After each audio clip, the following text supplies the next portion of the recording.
ஆண்டவரும் உலக இரட்சகருமாகிய இயேசு கிறிஸ்துவின் இனிய நாமத்தில் ஏபிஎம் டிவி நேயர்கள் யாவருக்கும் என் அன்பின் வாழ்த்துக்கள். நித்திய ஜீவன் பிதா குமாரன் பரிசுத்த ஆவியானவராம் திருத்துவ தேவனை துதித்திடுவோம்.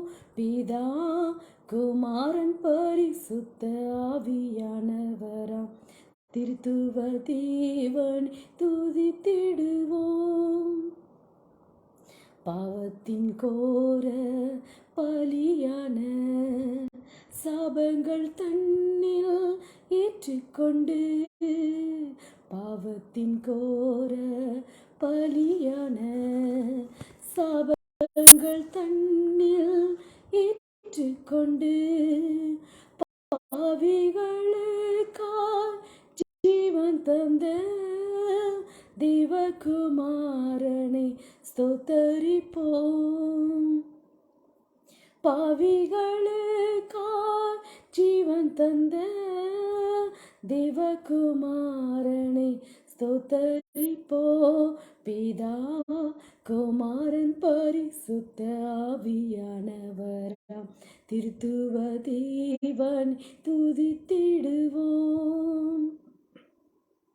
நித்தியத்தின் மகிமை பிரகாசத்தில் சேரக்கூடாத ஒளிதனில் நித்தியத்தின் மகிமை பிரகாசத்தில் சேரக்கூடாத ஒளிதனில் மூன்றில் ஒன்றாய் ஜொலித்திடும் பரமபிதாவை ஸ்தோத்தரிப்போம்.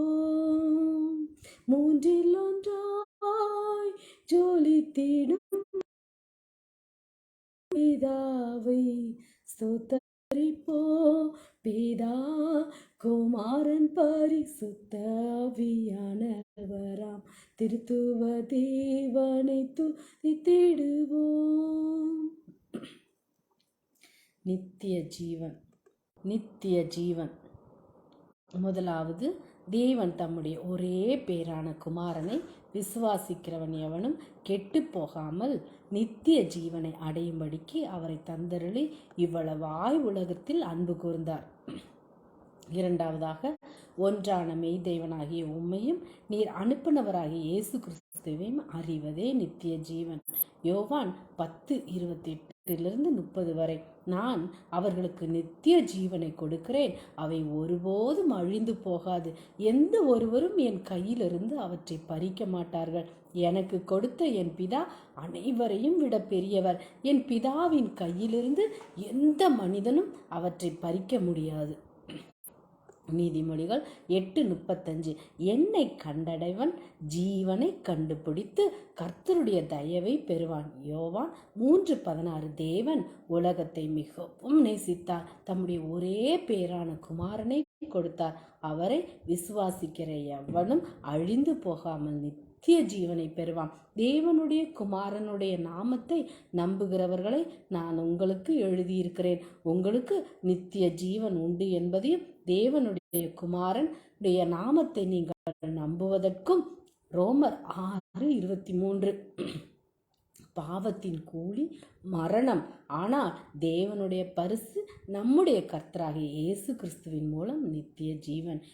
யோவான் 3:36, குமாரனை விசுவாசிக்கிறவனுக்கு நித்திய ஜீவன் உண்டு, குமாரனை நம்பாதவன் ஜீவனை கண்டடைய மாட்டான். தேவனுடைய கோபம் அவன் மேல் நிலைத்திருக்கிறது. இயேசு தம்முடைய மலை பிரசங்கத்தில் நித்திய ஜீவனுக்கு போகும் வழியை வாசல் வழியாக நுழையும் பாதைக்கு ஒப்பிடுகிறார். ஜீவனுக்கான இந்த வழி சுலபமான ஒன்றில்லை என இயேசு வலியுறுத்தி கூறுவதை கவனியுங்கள். அவர் கூறினார், இடுக்கமான வாசல் வழியாய் உட்பிரவேசியுங்கள், கேட்டுக்கு போகிற வாசல் விரிவும் வழி விசாலமுமாய் இருக்கிறது, அதன் வழியாய் பிரவேசிக்கிறவர்கள் அநேகர்.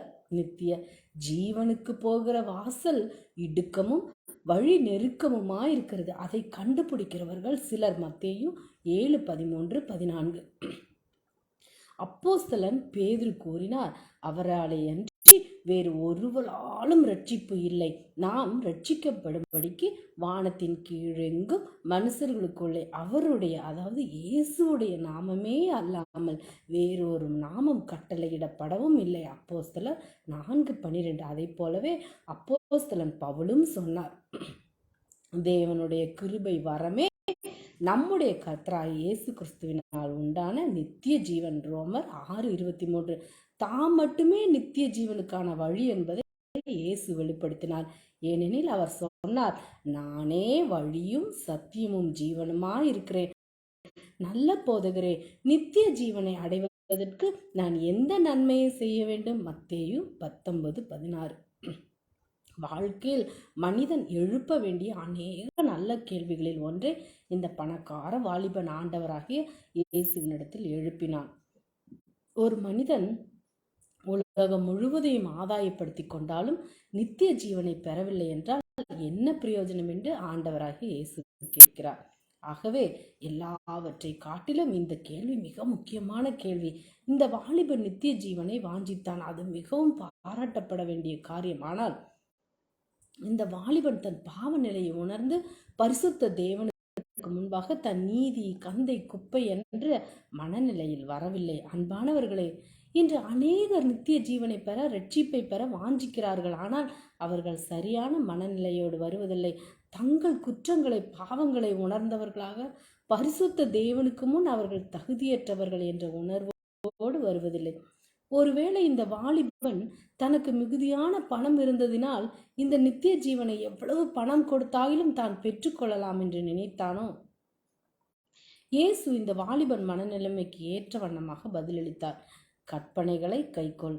இந்த உலகில் எந்த மனிதனாவது கற்பனைகள் முழுவதையும் நிறைவேற்றியதுண்டா? இந்த வாலிபன் சுயநீதியை வெளிப்படுத்தவே இயேசு இவ்விதம் சொன்னார், நீங்கள் நித்திய ஜீவனை பெற்றிருக்கிறீர்களா? தேவன் உங்களை ரட்சித்திருக்கிறாரா? நாம் எந்த விதம் நித்திய ஜீவனை பெற்றுக்கொள்ள முடியும்? நாம் ஆயக்காரன் ஜெபத்தை போல பாவியாகிய என் மேல் கிருபையாயிரும் என்று ஜெபிப்போமானால் தேவன் நம்மை ரட்சிப்பார். நித்திய ஜீவன் ஆண்டவராகிய இயேசு இலவசமாய் நமக்கு கொடுக்கும் ஈவு. தம்மை தாழ்த்துபவர்களுக்கே இந்த கிருபை அளிக்கப்படுகிறது. நீ இந்த நித்திய ஜீவனை பெற்றிருக்கிறாயா? வசனத்தை கேட்டு விசுவாசிக்கிறவனுக்கு நித்திய ஜீவன் உண்டு. அவன் ஆக்கினை தீர்ப்புக்குட்படாமல் மரணத்தை விட்டு நீங்கி ஜீவனுக்குட்பட்டு இருக்கிறான். யோவான் 5:24. கிறிஸ்துவை அறியாதிருந்த ஒருவர் தன் வாலிப வயதில் இயேசுவை ஏற்றுக்கொண்டு அவருக்காக ஊழியம் செய்து வந்தார். அந்த ஊழியர் அண்மையில் நீண்ட நாட்களாக நோய்வாய்ப்பட்டு மரணத்தோடு போராடி தனது 71ஆம் வயதிலே மரித்தார். அவர் மரணத்தை நம்பிக்கையோடும் தைரியத்தோடும் சந்தித்தார் என்பது பெரிய சாட்சி. அவருக்கு உதவிக்காக தங்கியிருந்த இளம் விசுவாசிகளுக்கு கிறிஸ்துவுக்குள் அவர் கொண்டிருந்த விசுவாசம் மிகுந்த சவாலாக இருந்தது. அந்த ஆழமான விசுவாசத்துக்கு காரணம் கிறிஸ்துவுடன் வாழுகிற உறுதியும் நித்திய ஜீவனை குறித்த அசையாத நம்பிக்கையும் தான். கிறிஸ்துவை தம் சொந்த இரட்சகராகவும் ஆண்டவராகவும் ஏற்றுக்கொண்டவர்களுக்கு நித்திய ஜீவன் வாக்களிக்கப்பட்டிருக்கிறது. அதை திருடர்களால் களவாட முடியாது, நோயினால் கொன்றழிக்க முடியாது, சுனாமியினால் அடித்து செல்ல முடியாது. அது நித்திய நம்பிக்கை. இதுவே ஒரு விசுவாசி மரணத்தை நம்பிக்கையோடு சந்தித்து தைரியத்தை கொடுக்கிறது. இந்த நம்பிக்கை உங்கள் வாழ்விலும் உண்டா? மரணத்தை வென்ற தேவனே மரண பயத்திலிருந்து நீங்கி நித்திய ஜீவனை பெற்றுக்கொள்ள எங்களுக்கு தந்த நித்திய நம்பிக்காக உமக்கு ஸ்தோத்திரம் என்று ஆண்டவரை மகிமைப்படுத்துவோம். நித்திய ஜீவனுக்குள் பிரவேசிப்போம். ஆண்டவரை எப்பொழுதும் விசுவாசிப்போம். நீங்கள் ஆசீர்வதிக்கப்பட்டவர்கள். ஆமேன். அல்லேலூயா.